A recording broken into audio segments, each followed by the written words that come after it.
Leo tunaletea mashine hii hapa ya kunyunyuzia sumu mashambani.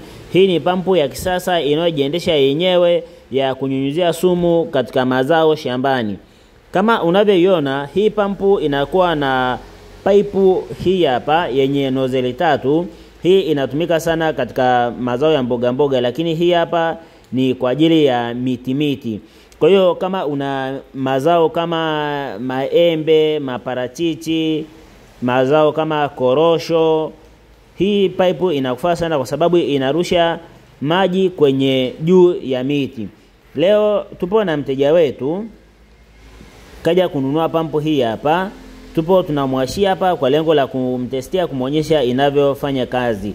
Pampu hii hapa tunauza kwa bei shilingi 450. Kwa 450 tutakusafirishia popote ulipo Tanzania. Bei ni pamoja na gharama zote za nauli.